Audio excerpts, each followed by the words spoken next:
Okay, afternoon, Algeta.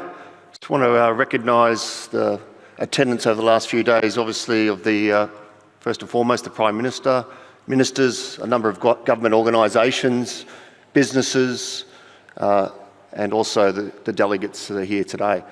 Also want to put a special hello to our own CEO of Harmony, Peter Steenkamp, who made the trip all the way from South Africa. We certainly appreciate his leadership and his support in these things.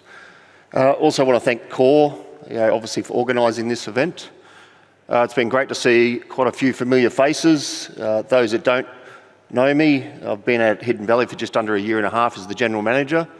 I reside in Lae in the Morobe province with my family and have been certainly welcomed into that community and enjoying every part that comes with living in Lae. And look forward, and I'm proud today to be able to not only represent Harmony, but also the men and women of Hidden Valley more specifically. So who are we? Harmony. Well, it's an experienced gold miner, 75 years in South Africa in gold mining. Certainly 25 years also in Papua New Guinea, which is no small feat with the Hidden Valley operation. Looking to grow that international footprint, and I'll talk a little bit more about that today.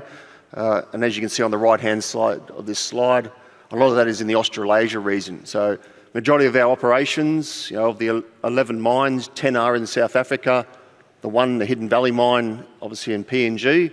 But as you can see there, a couple of the big projects, that expansion into copper with the Wafi Gold Poo, which is also in the Morobe region of PNG, but also an investment in northwest Queensland near Cloncurry with another large copper operation. So you can see there as a group, producing about 1.5 million ounces of gold annually. So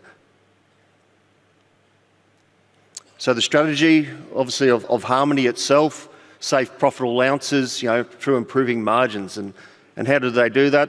Investing in quality ounces, not maximising ounces, making sure that we're getting the best quality from those assets, and obviously now diversifying into copper and outside of the traditional mining areas of South Africa. So PNG, more specifically. So what's our strategic direction for our Australasian group in PNG in Australia? Well, we have 4 pillars that sort of guide us on our strategy. So responsible stewardship, which I'll talk a lot more about that in this presentation.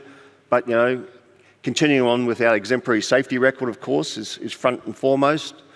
But also sharing benefits, engaging our communities. And as I said, we've got some great examples in the following slides. Operational excellence is another pillar of that strategic requirement.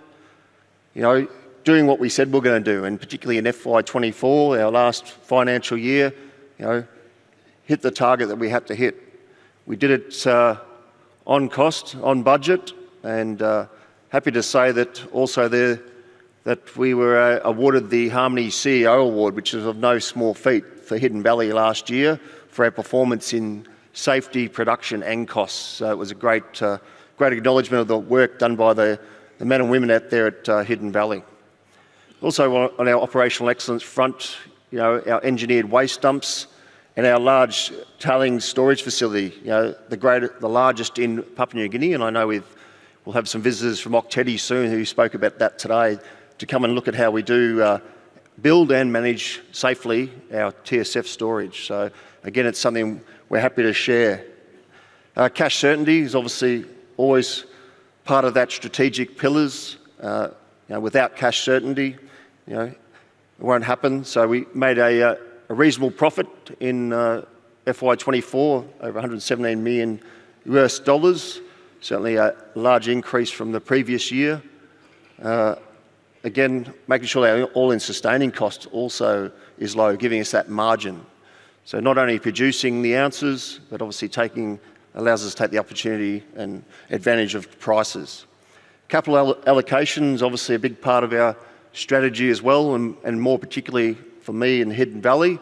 We're looking at extension studies that have commenced to see if we can go out past our mine life, which I'll talk about soon, which only has 5 years to go. But there's certainly opportunities there. We can do the studies. The gold is there. But what do we need to make sure that these continue on? We need lease extensions, we need that support from government, we need that fiscal support that, that before we put in hundreds of millions of dollars of capital and investment to expand the life of the mine, that we do have that security. And what's that mean for our people? There's certainty for our employees, there's certainty for their families, and there's certainly certainty for the communities in which we operate, Wau and Balolo specifically. It's also a great opportunity with Curramingi, quite a number of tonnes of gold in a short distance from the current Hidden Valley mine and processing facility. So they're the kind of things we'll be looking in that front. Quick snapshot there. As I said, Hidden Valley produced 164,000 ounces of gold in FY24 from the group. That's about 11% of the gold production for our group. So, not an insignificant amount, and certainly contributed.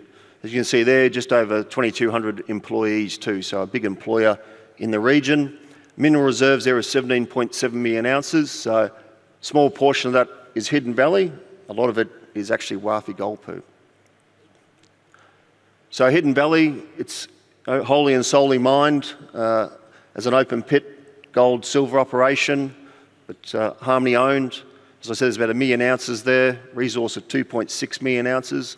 As we said, certainly looking to the future and being able to expand the opportunities at Hidden Valley as well. Current life of mine is out to FY29, so 5 years, but as I said, there's plenty of opportunity to invest and continue that operation and the great work that it does in the local region. Stage 8 we're currently into now, a lot of waste stripping, and then those that aren't familiar with Hidden Valley, it's sort of an unorthodox open pit, whereas we're mining back into the mountain, a bit like K92, a bit different, and then obviously putting our waste downhill, so hence the engineered waste dumps.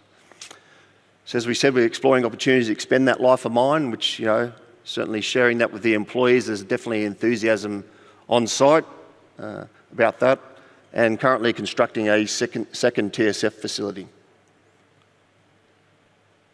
So some highlights there. Our gold production year on year increased by 17%, and obviously our free cash, which was particularly good, was 35%. As I said, we have a 5-year mine life. A little bit about the Wafi-Golpu project, which is also in the Morobe province where Hidden Valley is. It's a tier 1 copper asset and gold. Discussions are obviously continuing with permitting, and we heard some of that from Kimmel Resources today, which is great. We're developing mining contracts, supporting the lease agreements. The feasibility study update was obviously we continued, but to give you a sense of the size of that operation, looking at 180,000 tonnes of copper annual production and a significant 250,000 ounces of gold. So estimated grades there below. So certainly a great opportunity, not only for PNG, but for the Morobe province as well. Curramingi, which I mentioned previously, it's very close to the existing Hidden Valley operation.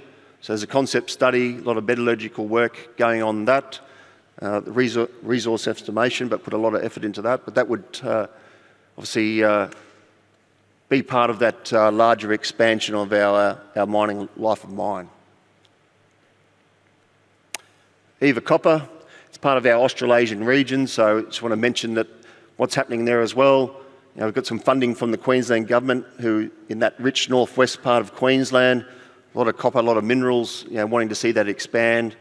There's our forecast annual production, 50 to 60,000 tonnes of copper and 14,000 ounces of gold. But Wafi-Golpu, Eva Copper, it's part of that strategy of Harmony as a global to expand into the international regions of copper. So what's our contribution? I think that's always important. It's all good and well we're mining these ounces, but what's that actually mean to the people on the ground? As I said, we've got 2,200 people working at the mine, about 1,500 are employees, about 700 are contractors, but then obviously influencing those that are supplying goods and services. 97% of our employees are from PNG, and the remaining 3% obviously expats. 40% of our employees reside in the local regions of Wau and Balolo, and it's about 60% in the Morobe region. 14% of our workforce are women, and 10% of them are currently in leadership management positions, which is fantastic to see. And 75% of our leadership on site is all local.